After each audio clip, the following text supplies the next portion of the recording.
Hey guys, before we get into this episode, we wanted to ask you to help us out with something. We need you to go over to podsurvey.com/biscuits and fill out a quick anonymous survey for us. We're able to provide Ear Biscuits to you for free because of our sponsors, but it's important to us that those sponsors be things that you actually care about, and this survey helps make that happen. At podsurvey.com/biscuits, you'll find a short anonymous survey. It'll take no more than 5 minutes, and it's really helpful to us. Your answers will help match our show with advertisers that best fit the sensibilities of our podcast and its listeners. That's you. When you complete the survey, you'll be entered into an ongoing monthly raffle to win a $100 Amazon gift card. And we promise we will not share your email address. We won't send you an email unless you win. But you got to go to podsurvey.com/biscuits to take the survey. Listen, I mean, I don't want you to do it for the Amazon gift card. I want you to do it because you like us and we're just really saying pretty please. But hey, the gift card, it might happen. So podsurvey.com/biscuits to take our survey and a chance to win a $100 Amazon gift card. Thanks. Welcome to Ear Biscuits. I'm Link. And I'm Rhett. Joining us today at the round table of dim lighting is motivational speaker, best-selling author, and YouTuber, the very inspiring Josh Sundquist. Okay, Josh's journey began at age 9. Well, I guess it began at age 0. Yeah. But you know, the big story began at age 9 when he was diagnosed with a rare form of bone cancer, Ewing's sarcoma, and he was given a 50% chance to live. He spent a year on chemotherapy treatments and his left leg was amputated. But he didn't let that slow him down. He went on to become a member of the U.S. Paralympic ski team as well as the U.S. amputee soccer team. I mean, this guy's basically excelled at everything he's tried, including writing, speaking, and creating original Halloween costumes that take special advantage of having one leg. You better believe we talked to him about that. Josh also has a popular YouTube channel where he uploads vlogs and collaborations. His first big video was a rap song called The Amputee Rap. Yo, let me tell you what it's like to walk a mile in my shoe.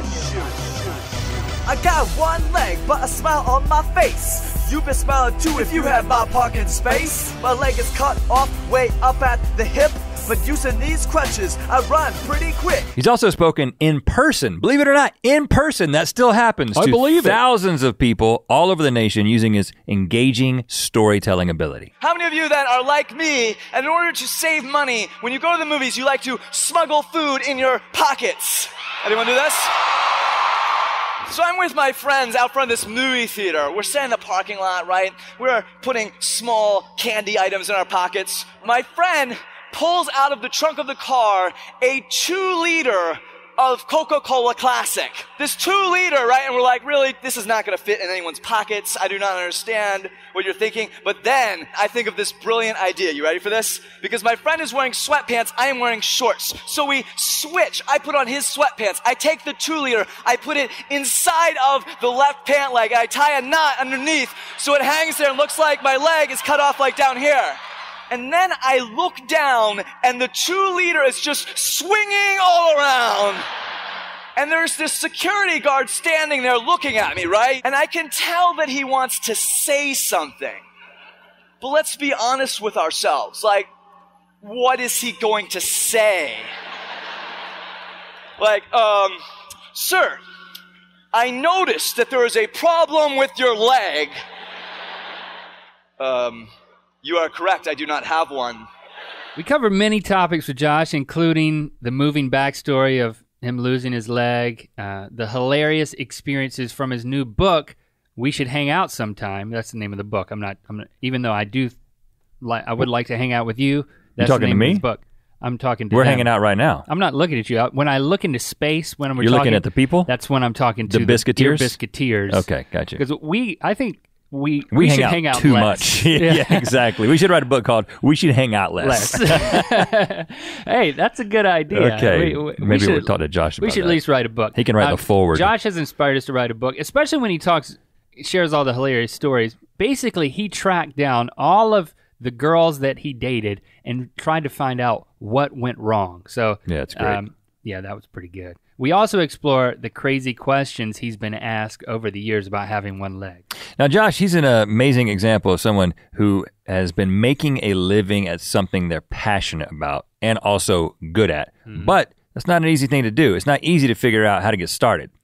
That's why the guys at Road Trip Nation have put together a book called Roadmap. No, this is not the Atlas making a big comeback. I can't say I wasn't a little disappointed that the Atlas is not making a comeback because very large road maps were a very important part of the trunk in my dad's car. Oh, I remember that. Or behind the seat. Or the top of the dashboard. Yeah. I remember all that. No, the tagline of this book is the Get It Together Guide for Figuring Out What to Do with Your Life. Don't you want to know what to do with your life? You can order it at theonlybookyouneed.com. Well, that's bold, theonlybookyouneed.com. Yep. The Road Trip Nation guys traveled the world talking to all kinds of amazing people who have been a success in doing something they love. That includes Marvel's chief creative officer, professional chefs, sports journalists, entrepreneurs, and beyond. Roadmaps filled with self-discovery activities and the wisdom gleaned from all these people so you can figure out how to start following your passion and pay the bills, y'all. I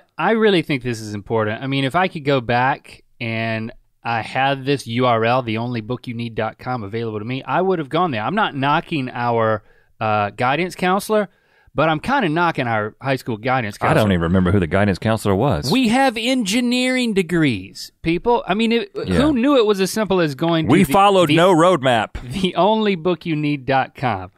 All right, now on to the biscuit.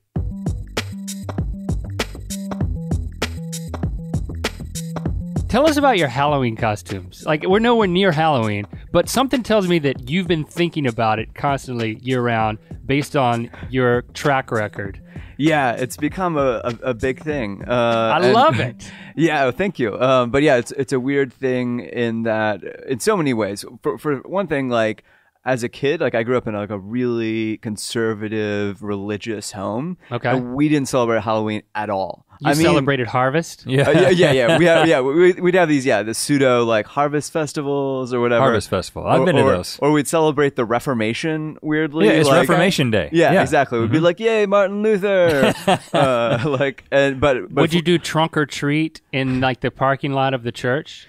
No, I don't. What is that? They do that now, where they bring all the insulated families they'll allow them to leave the church and go into the parking lot on Halloween night.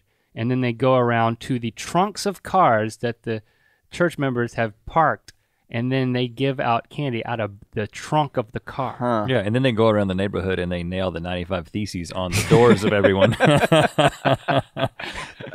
If we were at home, I mean, we literally like locked the doors, turned all the lights off so that like no one would come to our door because my parents like thought if we gave out candy, we were we were like contributing to the devil or something. Yeah, you're a part of the problem. Yeah. So were you ever tricked?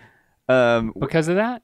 What do you like? Well, there was trick or treat. Right? Yeah. Like people were like, "Oh, you guys don't give out candy." Here's an egg on your door. No, I think people just we did get. Actually, that did happen once. I don't know if it was in relation to Halloween. Oh, it was. But now that you bring that up, it very well could have been retribution from the neighborhood. Yeah, that's what it was. For us You've been egged. Not contributing to the sugar. But yeah, so I never really even wore any Halloween costumes until college. And perhaps appropriately, given the religious background, my first Halloween costume, I dressed as the Holy Ghost. I literally just wore a sheet over I just put on a sheet. Like that was how, it was like the worst costume ever. It was like little work. What made your ghost holy though? It was holes in the sheets. No, it was. You didn't even do that. I guess I was just It was. I'm not going to defend the costume here. I will say though that me and two of my friends were in on it, and so we were the Holy Trinity. I had a friend who at the time had really long hair and wore a robe, so obviously he was Jesus.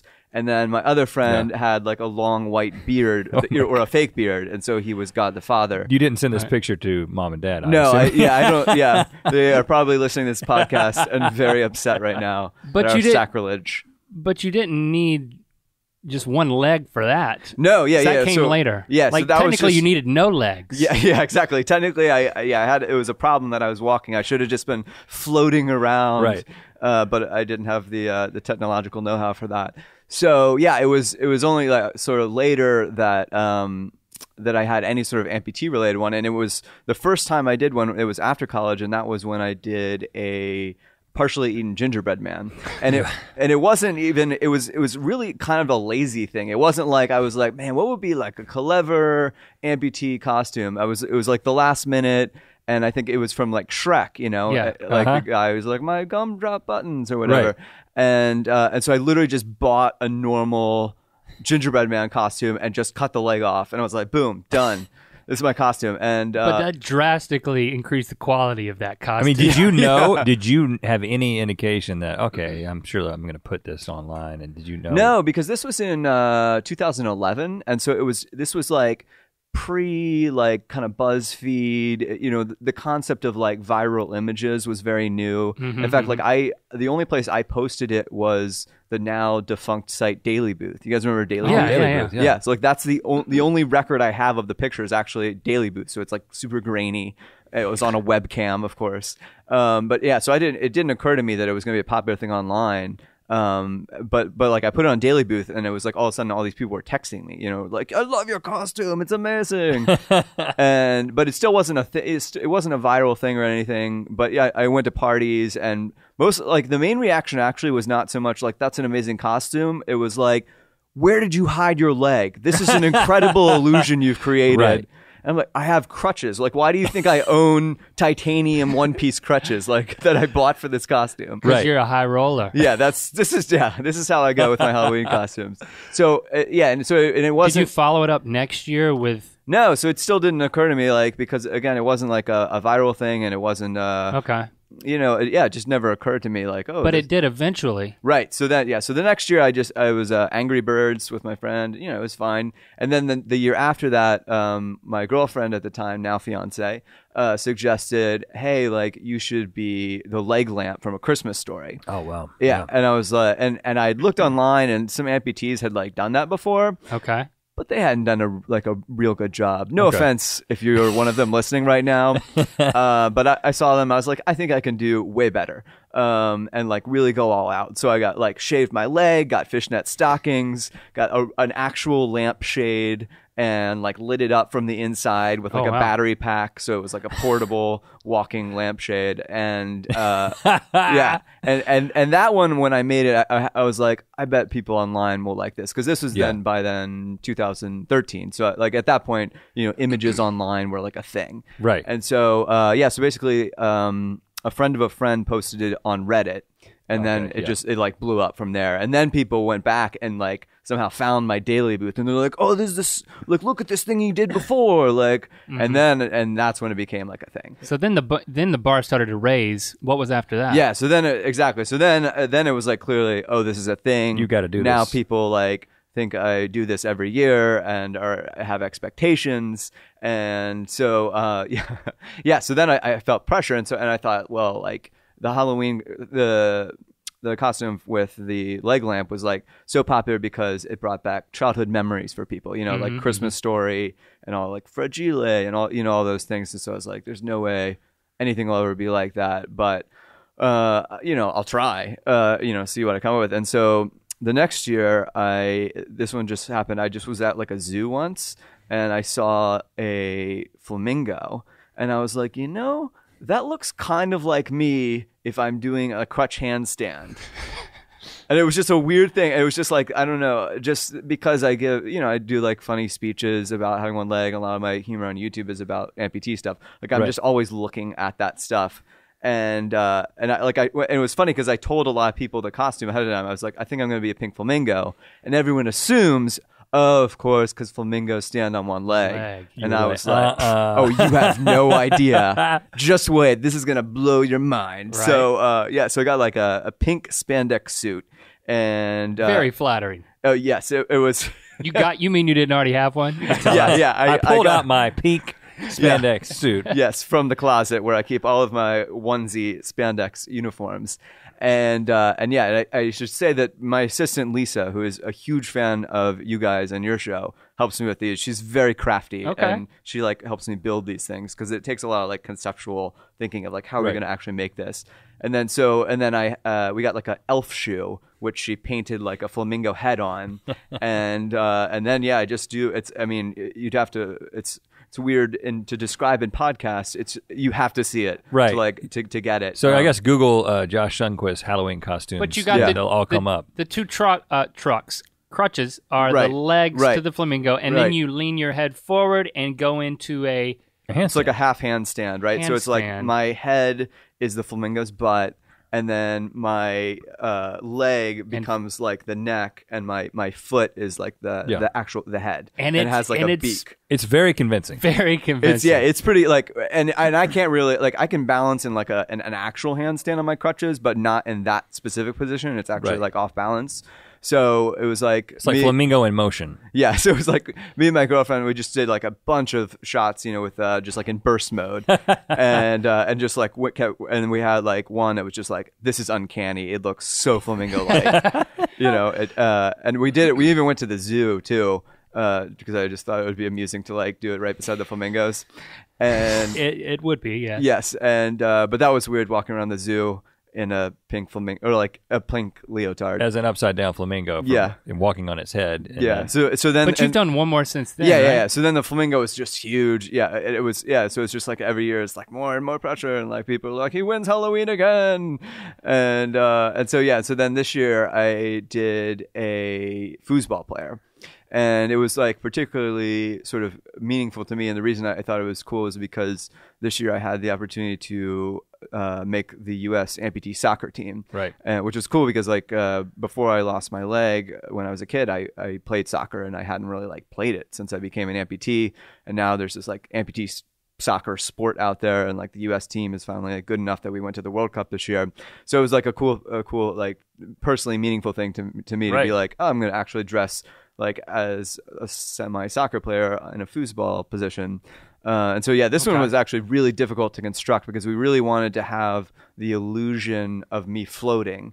And so to look like, because it's easy to like do Photoshop things, but I wanted to be like, what you see is the actual photo taken. Right. So we like rented out an entire like indoor soccer arena, because that has that look of a foosball, thing. It has the rounded corners and like the walls that sort of drop back. And then we got like a ballet bar and built around that like reflective material to look like a like the spinning bar or whatever. Right. And then and did me up all in like all this like paint to make me look shiny and plastic and just like it's great. Yeah, it's great. The bar keeps getting raised. Yeah, exactly. So now it's like, and you got the thing on your foot that looks like the big paddle. Yeah, exactly. Right. Yeah. And then so we had just like the big box, and I just sort of like sat and balanced there on that bar. Well, it's funny because when I saw that, I thought, oh, well, this has been so popular now. There's some sponsor that's paying for Josh to do his Halloween photo, or did you just say, I know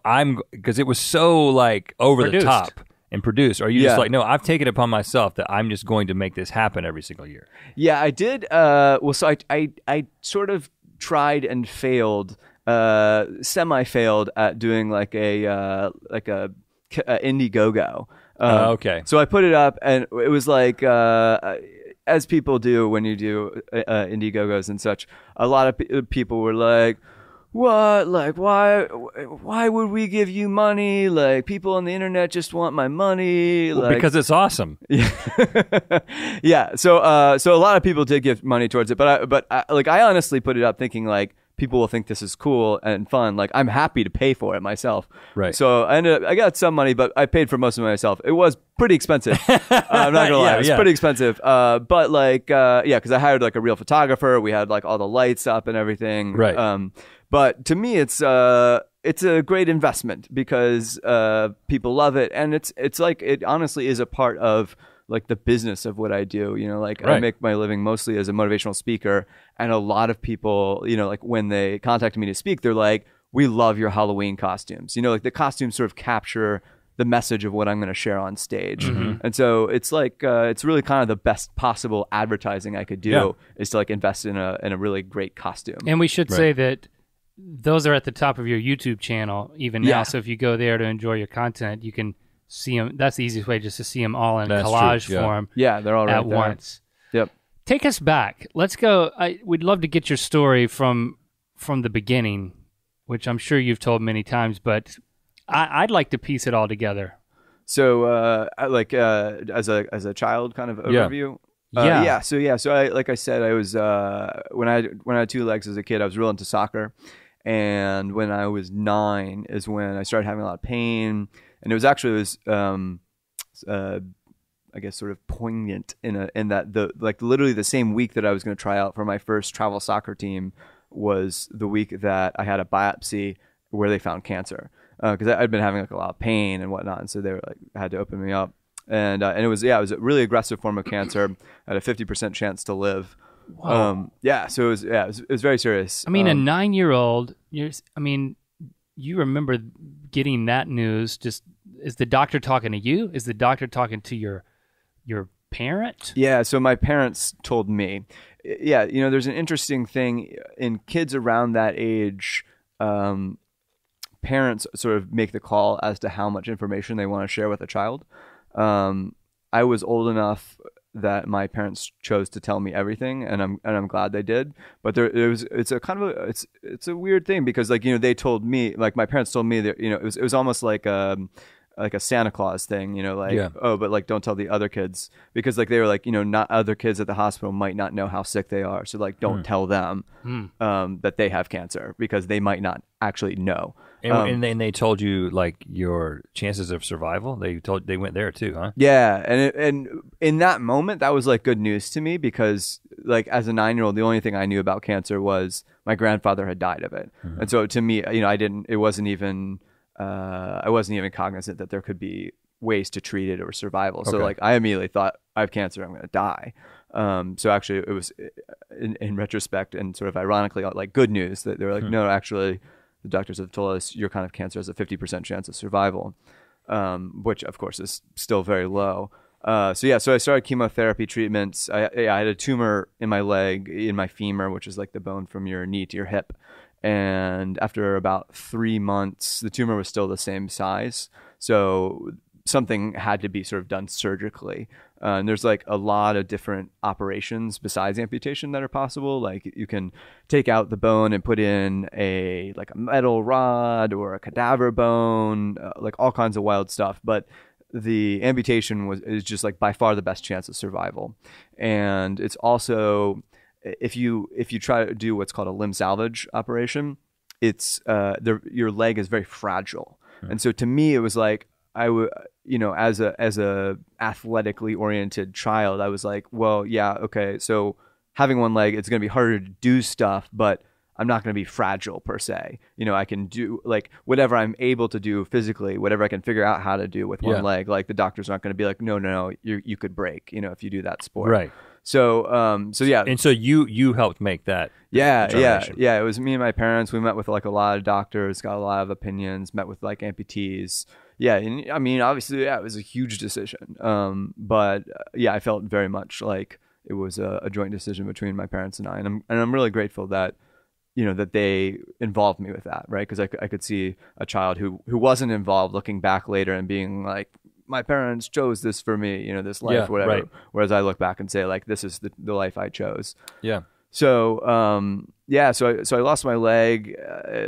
I mean, obviously that's a pretty traumatic thing. And yeah, so what do you remember about that? About the before the procedure? Yeah, I guess probably the most sort of notable memories about that were right before. I mean, I was really sad. Especially in the weeks leading up to it, really sad. I cried myself to sleep. Level sad. I remember, sitting in the operating, or not the operating room, sort of the waiting room, where you get prepped or wait or whatever before you go back for the operation. And yeah, I guess the best way I can describe it is, you guys are old enough, and probably most of your listeners are old enough that you've had someone that die suddenly at some point, and there's sort of this almost eerie feeling of disbelief, where you're no, I just talked to him or her last week or whatever. Yeah. And that's how it felt. It was this idea I'm going to be put to sleep, and then I'm going to wake up and this leg is it's not going to be there. And yeah, it was such a strange feeling. And the doctor and nurse came in, and I hadn't walked for 3 months because, my leg was very fragile. I had a brace on it. I wasn't supposed to put any weight on it. But the doctor and a nurse came in and they had a wheelchair like to bring me back to the operating room. And looking back, I'm not sure exactly why I made this decision. But I guess I realized, well, like, what's the worst thing that could happen? Like, I could break my leg from walking. And so I was like, actually, like, I don't want to use a wheelchair. Like, I want to walk because this is my last chance to walk. And so I walked back to the operating room, and the next memory I had was waking up and just having horrible phantom limb pain. And, oh, really? Yeah, and in phantom limb pain, it's just, and of course they had told me about it ahead of time and warned me, but I mean, it's such a strange thing. Like, you can't even you can't be prepared for it. Like, I woke up and I at first I thought like, oh, they didn't even amputate my leg because I could feel it. And it was just like throbbing in pain, and it was in this like really weird position, like it was like sticking straight in the air. And then like I opened my eyes and it's like it's not there. Oh man. Yeah, it's so phantom limb pain is just, it's so wild, and I still think it's really fascinating, just like neurologically. But for a while it was like pretty debilitating pain wise. But I guess you sort of your brain is hardwired to have what's called proprioception, which is like the sense of your body in space. Yeah. So, you could lose any part of your body, a finger, a nose, an ear, or whatever, and you'll still feel it like in your brain. And you can have pain in it. And that's what the phantom limb pain is.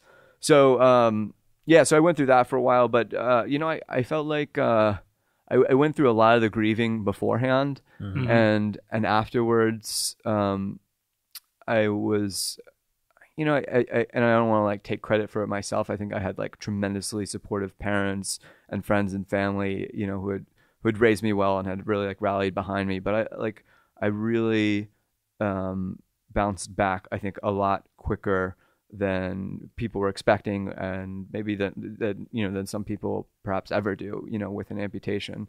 So yeah, I mean, after like 2 or 3 days after the amputation, I was like running on my crutches, like around the hospital, like literally like running. Was it an expression of your support structure alone? Was it also the type of person that you were? Was it an active decision that you remember making that I'm going to run around on these crutches? What were the components of recovery for you for it to be accelerated like that? Yeah, I think that's an insightful question, and I think it's a little bit of all of that, right? It's having like great support structure. It's having like taken gymnastics as a child, so I was like pretty agile and had really good balance really quickly. And I think there was a decision element too. I think at that point I still had another 9 months of chemotherapy in front of me. My life was still on the line. So I think there was also an element of it, to me thinking like, I don't know how much longer my life is going to be. So like, yes, I have one leg, but I'm going to try and make the best of it, whatever that means. So there was still cancer in your body at that time. Yeah, I mean, the weird thing about, having an amputation is yes, that got rid of what's known to be the cancer, but, maybe there's like a really small amount of cancer like in your lungs, or, it's metastasized somewhere else. So you still go through the whole, like the original protocol of chemotherapy, which was a year. So I was on it for another 9 months. So like a year in total. So yeah, it was a lot of chemotherapy, about 100 nights I spent in the hospital. Oh, wow. Yeah. And it was 3 years before you were declared free and clear of cancer, right? That's right. Yeah. So 3 years, because most cancer you are declared cured after 5 years, but it just depends on the type of cancer. Mine is very aggressive, and so if it hasn't come back in 3 years, that's when they say you're cured, which is like just the best feeling ever. That's something that I look back on and think of, those times when you're in remission, in that period in between, and you go in for tests every 3 months or every 6 months, and it's just like, has the cancer come back? Right. And because if the cancer comes back, it's your chances of survival are very low. So those were scary years. Was your sense of humor that we see now in all of your work something that was present then, even from that young of an age, or something that developed later? Yeah, that's a great question. Some of both. It wasn't. It took it took many years, I think, to become as comfortable with being an amputee as I am now. You know, like I wore a prosthesis until halfway through college. When I started high school, I was homeschooled until high school. And so when I started high school, I was very worried, you know, just if that people would even find out I was an amputee. So I think there was a much greater sense of self-consciousness there. But at the same time, really early on, I think humor was actually a way of sort of dealing with it. I mean, like the first, you know, right after I got fitted with a prosthesis, this was kind of maybe the first window into like what humor could do and how it could help me cope. I was in the hospital for chemotherapy treatment, and I was treated at a teaching hospital. So a medical student was examining me and just doing like a physical and taking my vitals and such. And he was like taking my pulse, and finally my mom was like, Joshua, my parents called me Joshua, of course, my given name. But she's like, Joshua like has a prosthesis now, and you are trying to take a pulse from it. And you found this funny. Yeah, exactly. Yeah. And so it was like, and I mean, which I thought was just hilarious. He's dead. Yeah. I mean, so I mean, that was probably, just a month or 6 weeks after my amputation. And I think that looking back, that was the first like really funny thing that happened. And I was like, that's really funny. And I think after that, I started looking more and more for like, okay, like obviously, you know, I'm not like sometimes people will come up to me after a speech or write in the comments of a video. They're like, man, like your jokes about being an amputee are so funny. Like it makes me kind of want to be an amputee. But they'll always preface it with something like, you know, like don't take this the wrong way. Right. You're right. Where you know, like, okay, or like no What's offense. coming? Yeah, right. No offense here. But and I'm like, okay, wow, yeah, that is, you totally got the wrong message. Like I do not like suggest being an amputee. But that's your perspective is so compelling that's the effect that it has on I guess some people who it's interesting because you were 9 when the surgery happened. Link, you've got a 9-year-old son. I've got a 10-year-old son. So we've got like kids in that age range. Mm-hmm. Yeah. And I'm thinking about like that happening and then making that adjustment. Just what about socially in those formative years as you're becoming a teenager and moving into high school? Like how did the fact that you were an amputee at that point play into, you know, how you interact with other kids? Yeah, no, it was really, really terrifying at first. You know, it's weird now, like 20 years later, because it's like obviously it's just a part of me. It's not a big deal anymore. But yeah, and in that sense, I think, you know, my parents played a really great role in, you know, a lot of times you hear people with disabilities, you know, who have psychologically adjusted well. We'll talk about how, like, you know, my parents never treated me any differently. You know, like that's the key thing. And I don't think they quite mean that literally, because I think you do have to treat someone according to his or her own needs. Like, of course, you treat each of your kids a little differently. Not that you're like showing favoritism to them, but like each of your kids they're an individual. Yeah, they have their own personality, their own problems, their own hopes, etc.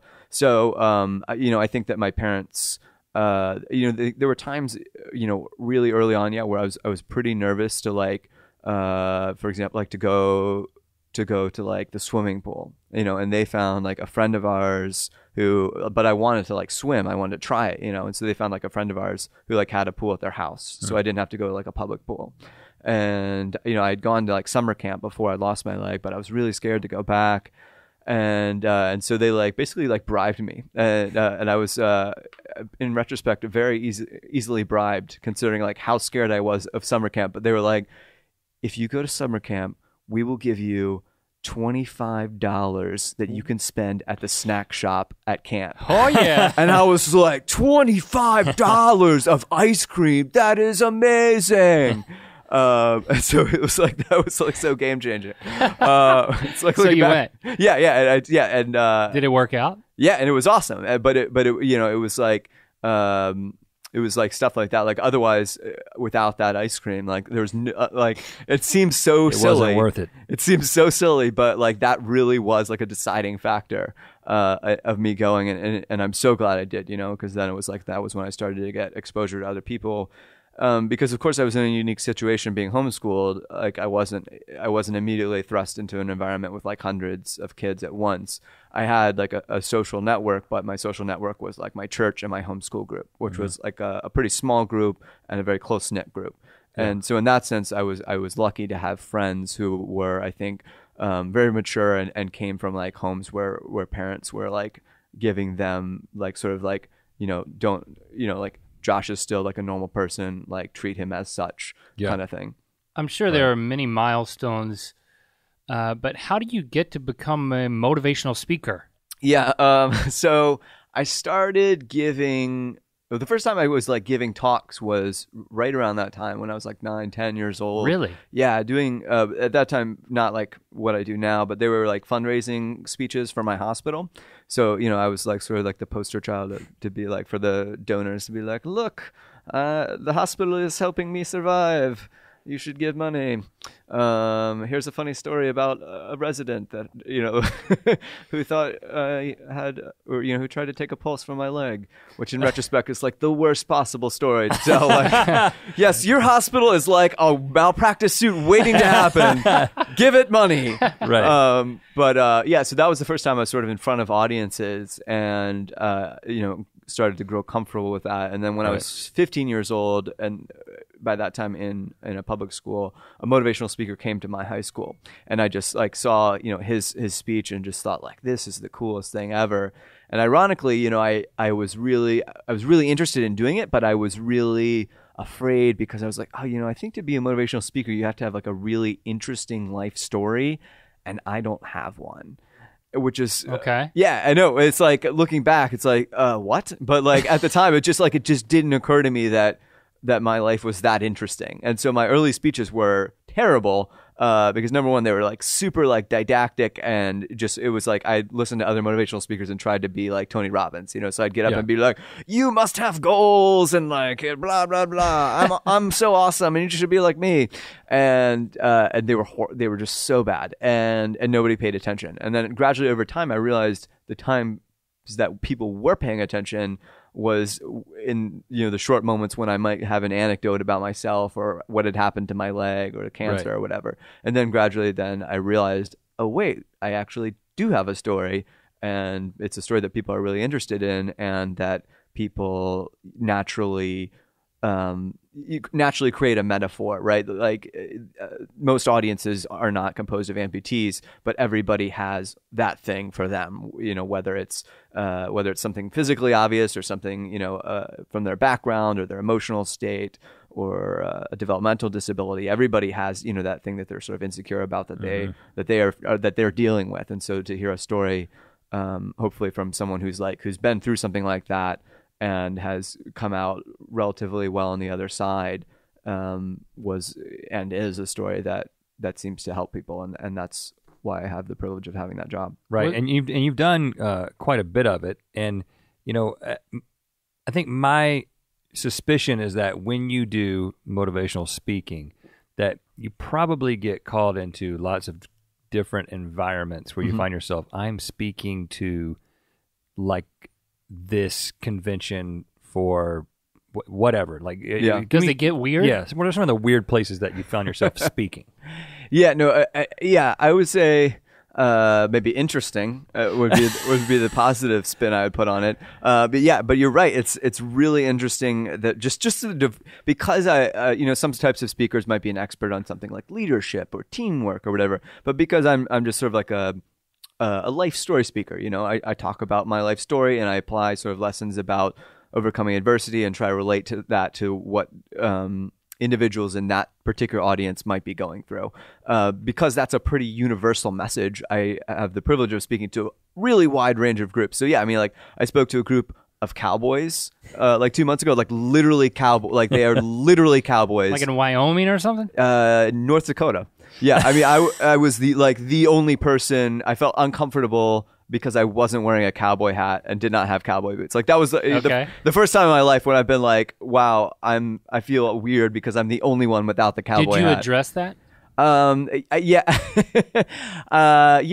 Yeah. I like to acknowledge like those sorts of things. Yeah, and they were good. They had a good sense of humor about it. But like one of the weirdest ones, and I didn't actually end up speaking to them, but I was really hoping I would because I thought this would be just hilarious.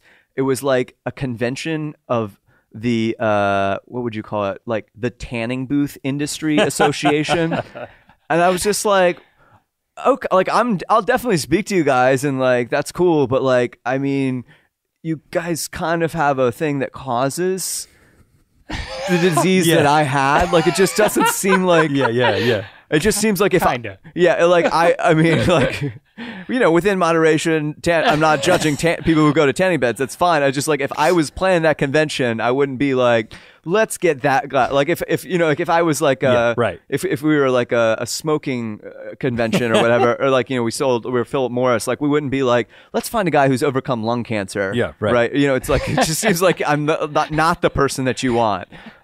So yeah, but it's really interesting to just sort of like the wide variety of groups I get to speak to. At what point did YouTube start to enter equation? And I'm curious, how does that fit into the puzzle of what you're doing? How do you view your YouTube presence? My first real like YouTube video was when I was actually here in LA at USC. I was in grad school, and I had no idea what a vlog was, and I really didn't have. I was in grad school, and it's very different being in grad school. You don't necessarily like make friends or have a social experience, or maybe actually that's grad probably school just for me. what? For communications. Okay, makes sense. Yeah, I guess. I don't know. Nobody has ever like for a speech ever been like, but do you have a degree in communications? Like, I'm pretty sure that was a waste of money. But whatever. It was fine. So I just had like this. I had this like really wild experience, which is actually it's in. This is not a plug, but I'm going to go ahead and make it a plug. Make it a plug, baby. It's in my new book. We should hang out sometime. But Give it to us.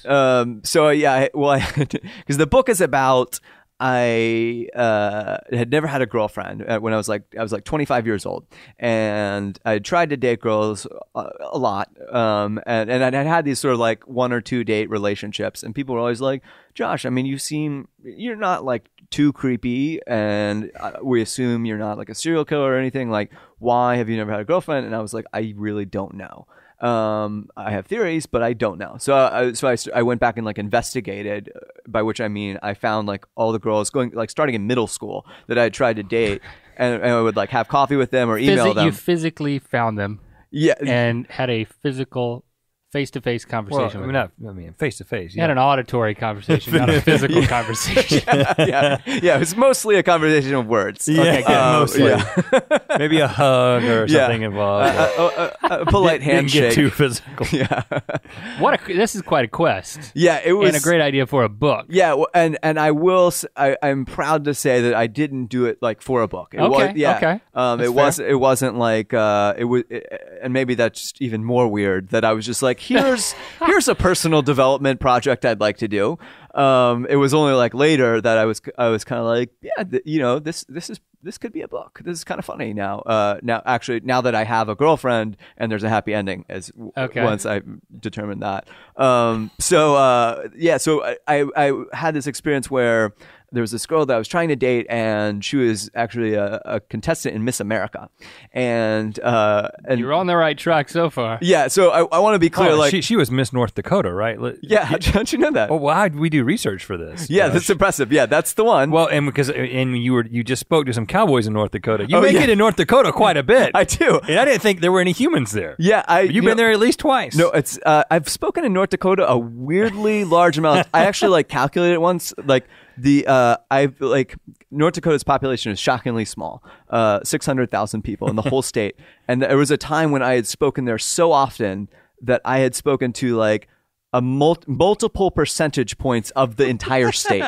It was 3 to 4% of the state population I had spoken to. That's great. And so that's how I met Miss North Dakota. And so we were sort of talking, and this is while I was at USC, and So she was going to be at Miss North Dakota, or she was going to be at Miss America, which was in Vegas. And so I got like a ticket through some finagling to like this like black tie gala where I knew she was going to be, and I was going to like surprise her and stuff. And you had not dated at this point, or had you? She and I. What was your status? I would say we were talking. We would like talk on the phone. Okay. But yeah, I mean, there had been no like physical conversations, to use your term. Okay. I'll put it that way. Yeah. So, but you're gonna surprise her. Yeah, I was gonna surprise her, and you know, I'd seen so many like rom-coms, or I'd seen, I will say, enough rom-coms to know that a grand romantic gesture like this is, you know, always is going to go well. This couldn't fail. Like, there's no way it could fail. And of course, it failed horribly. Like, I mean, it failed like so horribly. It was just like anticlimactically weird. Like, I was like, you know, she was like kind of like walking by me, and I was like. Like, I guess I didn't really have to have anything. You just opened your mouth, and your eyes got big, and you shook. Yeah, really, that's pretty much what happened. I guess I just imagined she was going to be like, oh, like, you're here, we're in love, let's date, like, I'm your girlfriend now. I don't really know what I thought. That didn't happen. What really happened was she was like, you didn't tell me you were going to be here. And I was like, it's a surprise. It's a surprise. Yeah, that's exactly what it sounds like. That was like sort of the point. And then she was like, okay, like, I have to go. Like, cause she did have to like go walk in this procession or something. And that was the whole conversation. And we didn't talk. Was this before the ceremony, the pageant? Or was this was the night before. Night before. Yeah. And so then there was no follow-up conversation in Vegas? No, nothing. Not for months. Wow. Yeah, that was just the end. Because I was like, well, maybe she'll text, maybe she'll call. Nope, nothing. So that was one of the ones for the book. When years later, I wanted to be like, so like, remember that time when I showed up to your pageant? So that was really interesting. But we're on like so many levels deep of stories here. Let's finish that one though. So on your quest in the book, walk us through seeking her out. Yeah, because you met up with her again. Yeah, and we actually had like a face-to-face conversation. When I was giving a speech in North Dakota, obviously. When you were passing through. Yeah, of course, my stomping grounds where I often show up to give speeches. And you put the tux back on. Yeah, no, I was speaking at a bank, like to some employees at a bank, and it was like the town she was in. Like in the vault? Like I immediately pictured you standing in the vault. Gather around, employees. It's safe here. I'm picturing behind the teller window. Yeah, to be clear, when I say to a bank, I mean it was like a gathering of employees of the bank. It wasn't to like attention bank customers. I have given some weird speeches like that, and I've learned to be like, I ask a lot of questions now before I agree to show up to make sure I'm not going to be in that. Like one time I spoke to what I thought was going to be a group of army vets who had lost legs or arms. And I was like, this is great. Like, I'd love to like support these guys. And it turns out I was actually just speaking at a cafeteria in a hotel near an army hospital. To who? To anyone who happened to be in the cafeteria. I kid you not. No advertising. It was just people who were just happened to be getting their food. And they were just go, just like stand in the middle of the room and start talking now. I was like, are you serious? Anyway, that's a whole nother story. Well, what happened there? It was horrible. Like, it was so bad. Did you get paid? No, I was volunteering. Like, I thought I was helping army vets. Was this in North Dakota? No, this is in D.C. Okay. So you didn't have to travel too far. Oh, yeah. That speech was so bad. It was, they had like, there was a TV on. They wouldn't turn the TV off. Oh. It was like, oh my gosh. That was probably the worst speech ever. It fortunately has never gotten worse than that. So now I'm very careful to ask questions. Like, so this is an event like that people are going to on purpose, right? This is not a cafeteria. Yeah. Like, they know I'm going to be there. Okay, so Miss North Dakota, you triangulated where she was going to be, and it intersected with you giving a talk. Yeah, I'd like to like make it sound less creepy than that. Like, I wasn't like triangulating her cell phone. Like, okay, I see her coordinates. This is where she is. I will show up there. I contacted her and invited her to come to my speech. Okay, and we're like, let's like get food afterwards, and so I and by this time I was sort of more Yeah. Well, it was an interesting conversation because we talked and she was kind of like, I'm loving this, by the way. because she was she would like obviously remembered the situation, me showing up and was really impressed that I was there because the gala that I was attending was supposed to be $2,000 a plate. I had gotten a ticket because I gave a free speech at a cafeteria somewhere. Yeah, at a cafeteria. It was weird, but totally worth it. And so first she was just, which to me made it even crazier. Like she was like, she thought I had spent $2,000 to see her, and I was like, so wait, why you didn't text me? Like, what happened, right? And so, because at the time I thought, well, maybe she has a boyfriend that just entered the picture or something like that. But so it was basically like a really interesting lesson for me in sort of empathy and like looking at something from another person's perspective. Because for her, it's like the biggest moment of her life, right? She's been preparing this literally for this moment for years, and she's very focused on the competition. And this guy like just shows up, and she's very like befuddled and confused, and just like literally doesn't know what to say. And then the competition happens, and she didn't like do as well as she wanted, and then so she was like a little like embarrassed, like maybe felt like she had kind of like because she had other friends and family there, and she felt like she had kind of like let everyone down a little bit, and so it was, that's where she was coming from, and I was coming from just sort of a place of insecurity where I was like, oh, if she didn't like text me immediately afterwards, she must not like me. I'm never going to talk to her again. Yeah, and she was like, yeah, but I was like really disappointed, you didn't contact me afterwards because like I was so into you, and I'm just like, what? Like, wait, hold on. Like, you really liked me, So then I was like, well. So it becomes crystal clear that you really did blow it. Yeah, that was crystal clear.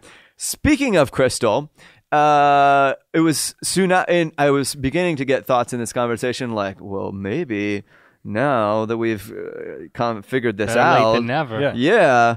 But it just so happens that approximately 6 weeks before this particular dinner, she got engaged and had a diamond ring. So that's what the book is about. But yeah, I mean, so each chapter is a different girl. A different girl. Yeah. So it's there's like 6. I actually tracked down 12 girls, and 6 of them are in the book. Some of them were like just not interesting enough for the book, or there wasn't like it wasn't, I don't know, just not, you can't fit there was like more stories, and your editor always wants to cut stuff out. So there's a sequel. Yeah, you got a sequel. The B-side girls is what you should call that one. Now, just to go back for a second, we took the detour from you getting into YouTube, right? So you were at USC.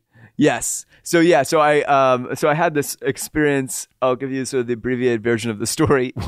While I was in, I was getting ready, or I was at the black tie gala, and I don't like.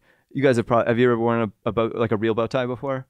Not a real bow tie. I'm afraid of that. I have one that ties around. Yeah. Yeah, like and you have to tie it. I didn't tie it. Okay. Yeah. So this, I feel like that would be a good. That's him. What he meant to say was GMM episode of like just trying to do this like as a challenge, because it's freaking impossible. Okay. Like, they're always crooked and like uneven and lopsided. So I was in the men's room, trying to like get all spiffy before my like big grand gesture when she saw me.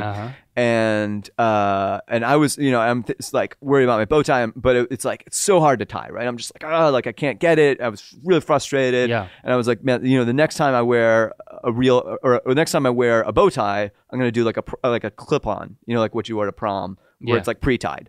Because I was like, a real bow tie is just not worth it. Like that was the phrase in my mind. I was like, this is not worth it. And this guy walked in, and just part of like having one leg is that strangers, for some reason feel, a certain subset of the population feels just just like they have the right to like say anything they want to you, to inquire about your medical history, or they feel even just a need to say something about how you have a disability. Okay. So this guy who walks in, and he's like, because I was like kind of balancing at the mirror, like working my bow tie, he's like, oh, it looks like you do pretty well with that. But I was so focused on my bow tie. With those 2 hands you have. Yeah.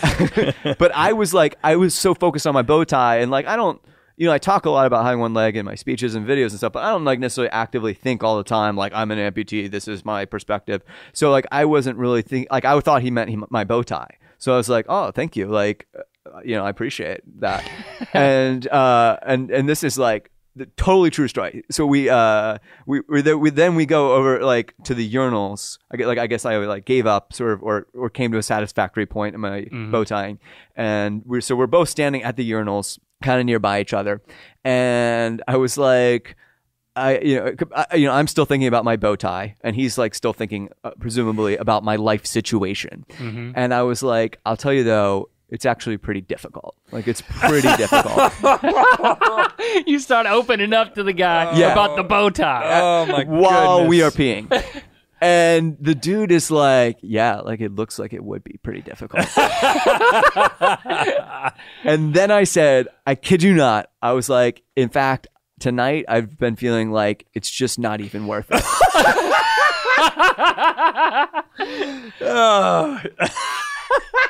And his pee stream stopped. Yeah, exactly. Yeah, he's like, making eye contact. Like, number one rule of social interaction in urinals. Yeah. No eye contact. He's looking at me. He's like, son, it's always worth it. And I was still thinking about my bow tie. This guy's really into bow ties. Yeah, I was like, I didn't think I was that good at tying it, but maybe I'm better than I thought. Like, and so it literally didn't hit me till like weeks later. I'm sitting in my dorm room at USC, and I was like, oh, like that's why he was so like dramatic and like worried for me. He thought like I was talking about my life not being worth it. And so I'm sitting in my like one room, my single at USC, and I was just like, I have to tell someone about this story. And I had a webcam, and I was like, maybe I could just like record this into the webcam and put it on the internet. And I did, and that was my first vlog. And were you hoping that guy would see it and be at ease? I mean, the vlog I did start off, dude at the urinal. This is I for did you. assume that, he's like probably out there, like, having prayer vigils for, like, I met this depressed one-legged man. It was destiny. He was open right up at to the me. end of his ropes. Yeah, pouring his heart out as he peed. Yeah, so that was how I started on YouTube, and I didn't. And that was early on. It was like so that was 06, right? Yeah, that was a long time ago. So that was 08, and I had a couple videos on my channel that were just like demos of me speaking. Oh, okay. And I didn't really make any videos. It didn't, I really didn't even know what a vlog was. I didn't know that I had made a vlog, and it wasn't until 2010 when my first book came out, Just Don't Fall, that to promote that I made a video called The Amputee Rap. And then that video did really, really well, and people were like, it was kind of like people were like way more excited about that than the book, and I was like, I worked for years on this book and 2 weeks on the video. You should read the book. But I saw then just like then I started like looking at YouTubers and like seeing guys like you guys and like finding out like, oh, there's this whole world out there of YouTube, and like and I looked, like, scrolled back and was like, oh my gosh, this like urinal story I told years ago has thousands of views now. Mm-hmm. Like, I could keep doing that. And so that's like I kept making vlogs after that. So how does your YouTube channel fit in? What's into your puzzle at this point? Yeah, that's a really good question, and one that I spend a lot of time thinking about. It is, is it just to drive business to speaking, or does it have a life and a business of its own? There's a tension there, I guess. Yeah, I think of YouTube mostly as a really intense hobby. Like I don't have enough subscribers that I could make a living off of it or anything like that. So mostly for me, it's just I really like making videos and telling stories into a camera, and it's really fun. That said, it is a component. Like if I were to explain my career to people, I would say I give speeches, I give motivational speeches, I write books, and I make YouTube videos. And I think there is a really nice symbiosis to all of those. Sure. Most of my income comes from speaking, but a lot of the speaking requests come because people saw a YouTube video or because they read a book. And a lot of the book sales come because people saw me speak or they saw a YouTube video, and so it all works, and it's like it all kind of works together, I guess, in that sense. Well, would it be a spoiler alert to ask, what's the ultimate takeaway from the book. No. Yes, it would. Well, I mean, it would. Read the book for the takeaway. No, I mean, I think, obviously I'm engaged, so that the big spoiler, of course, is like, well, actually, in the end of the book, I was just dating my girlfriend, so you wouldn't know that from reading that we are engaged now. But yeah, no, I think, with each girl, I learned a little bit something different. So, there was sort of like one lesson was about sort of empathy, like what we talked about with the Miss America contestant, or one lesson might be about, not always like assuming sort of like the worst, not assuming like because she said this, oh, she must hate me. Like maybe there's another reasonable explanation. But the overall thing that I think I took away was this, that I went into the investigation, assuming that I had never had a girlfriend because there was something wrong with me. And what I realized was actually there had just been a lot of just kind of unlucky situations.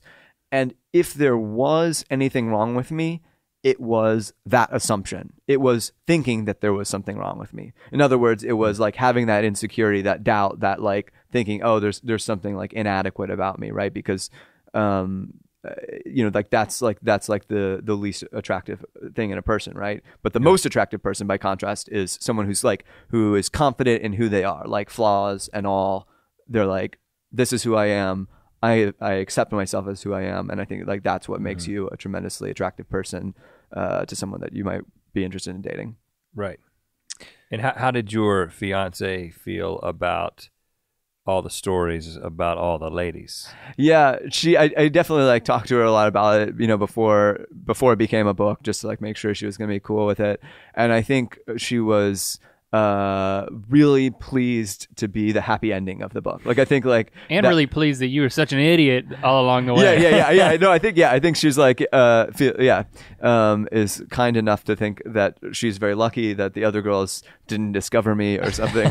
But yeah, I think she loves and rightly so, and I'm glad that she does. Being that she's like the person at the end who sort of like is like, I finally found someone and it's her. Right. What stands out as one of the best responses you've gotten? I'm sure there's a lot of people who come up and want to talk to you whenever you speak. And what stands out as one of the stupidest things? Like you talk about the people who just have to say something, and then I'll see if I can top both. Okay. So as far as like after giving a speech...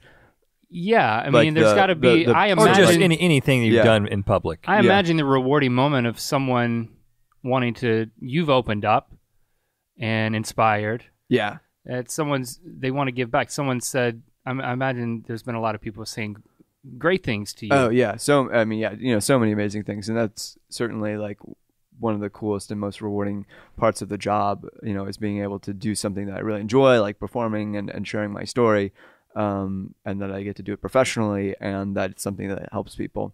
So many things. I guess probably the most poignant example would be a girl came up to me, and one of my early speeches that was when I was not really even a good speaker, came up to me and like gave me a suicide prevention hotline card, and was like, like, thanks to you, like I feel like I don't need this anymore, and that meant a lot to me.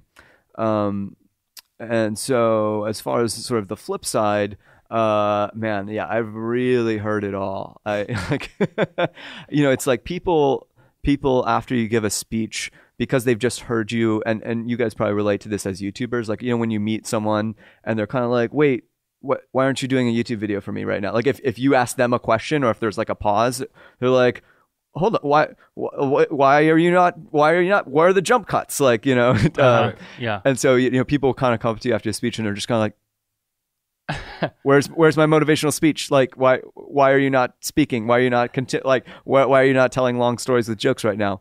Yeah. And that's weird. But yeah, people will relate, and it's like, I hate to like belittle people's problems, but they'll be like, I understand what it's like to have one leg, because and then just say, like, you're like, oh, where are they gonna go with this? But and sometimes people will, have like a really serious problem, but like it'll be like again, like I hate to be like trivial, but it'll be like some, just something really like, because oftentimes people are like, because like I sprained my ankle last year and I was on crutches for 2 weeks.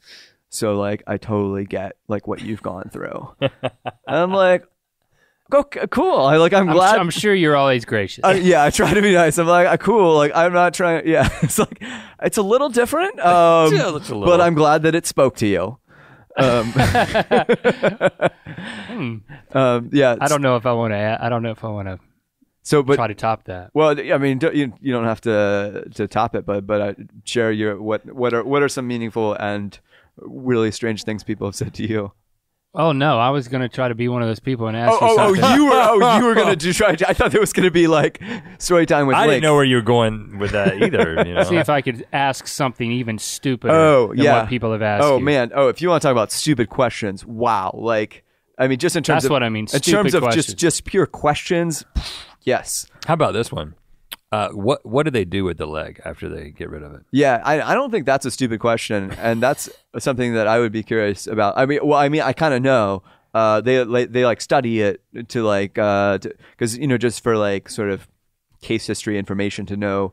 Oh, like because it's a rare form of cancer, right? So it's like they want to know like how much did it spread into the muscle, and they learned like it spread a lot into the muscle. Do they say, hey, do you want one last look, or is that usually when it's on you? That's the last look for you personally?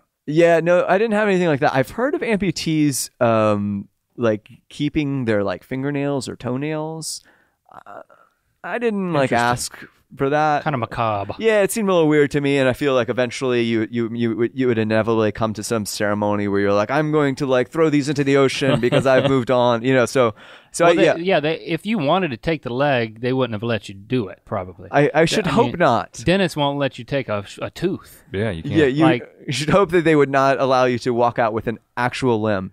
But yeah, I'll give you some stupid questions that people have asked me, and these are the really stupid questions are typically not after a speech, and I think the reason is because I make fun of in my speeches. A lot of times I talk about stupid questions that people ask. So I think people are a little like, I don't want to be in the next speech. So the stupid questions are inevitably just people who walk up to me on the sidewalk. So or just casual conversations. So maybe my all-time list would be, I was talking to this girl about my artificial leg. Which I was wearing. I still wore a leg. This was in high school. We're talking about how it worked, and everybody has questions about artificial legs. Right. And she was like, "Oh, so is the foot fake too?"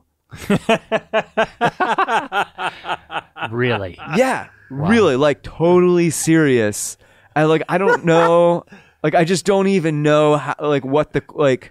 And I was like, oh, it's funny you ask. Like the doctors actually took my real foot and attached it on the end of my artificial leg. Is the foot fake too? Yeah. Oh my. Yeah, I don't even know. Like, how could she imagine that was? Yeah, there's like a Frankenstein system. She doesn't understand blood supply. Yeah, it's like there's blood running through the fake leg to nourish the like. Yeah, I mean. Oh wow. Yeah. So that happened. That was amazing. I had a guy pretty recently, maybe a year ago now. I live just outside Washington, D.C., and he was in my neighborhood. I was walking on the sidewalk, and I was on my crutches, no prosthesis, and he like taps me on the shoulder, of course, because I have one leg, so he needs to talk to me about it. And just his opening line, he's like, "So, how come you don't have a prostate?" How could you tell? Yeah, exactly. I was like, whoa, where's the other hand? Do you have X-ray vision? How do you know this information? And then I figured out like what he meant, but I was like, that is not the kind of cancer that I had. Actually, it was bone cancer. Oh man. Yeah, and just. Just in terms of sheer stupidity, on my third date with Ashley. So this was like a pretty new relationship, and we were at. Hold on, don't throw your fiance under the bus. Oh no, this is not a question she asked. Okay, good. Although she has asked. I was going to save you from that one. Oh no, she's asked some pretty good questions. Pretty good questions. Pretty good. Yeah, we'll put it that way. Great person. Yeah. No. She was there to witness it. Okay, I'm trying to raise the stakes of the story gotcha. because it's like we're nervous, we're on an initial date, and so we were eating dessert, and it was sort of like a dessert bar, and so she was sitting beside me on one side, and there was this guy sitting beside me on the other side, like inevitably wants to talk about how I have one leg and all this situation. Like this is like a grown man. I just want to be very clear. I don't think he was like intoxicated or anything. And he was like, he was like, so, like, how long is it going to take before, And I was like, no, I don't know, actually. Like, what? No, what are you asking? He thinks you're a starfish. And yes. And he was like, I kid you not. He's like, how long is it going to take for your leg to grow back? And I was, are you serious right now? Wow. Are you like, yeah, exactly. Like, do I look like a starfish? Or do I look like a lizard? Like I can just spontaneously regrow appendages? It was just. How does someone get to adulthood? Right, I just want to know world. What in his life experience had like indicated to him. Maybe he had one grow back. That was like that was. How long did it take you? How long did it take you? Mine only took 5 years. Yeah, right. But no, the hilarious thing was because I think he genuinely was sincere, and this is why I believe that, because after that he got a lot more serious, and he was like, oh man, and he's like, can I buy you a drink?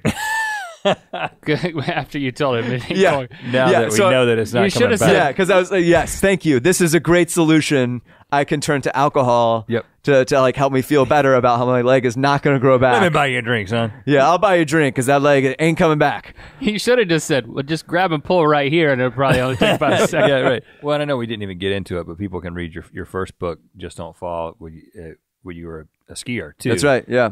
For a long time. There's quite a lot. We could talk to you forever. Yeah, a lot of life story. We can throw people to your books. More stories about the encounters with the ladies, and we should hang out sometime. And more stories about your life and your background, and Just Don't Fall. And you tell a lot of stories on your YouTube channel, which people can check out too. Yeah. We truly appreciate being able to hang out and get to know you. And thanks for allowing us to ask all the questions that we ask, which some of those may rank up there. No, those are awesome questions, and it's an honor to be here and so fun to hang out with you guys.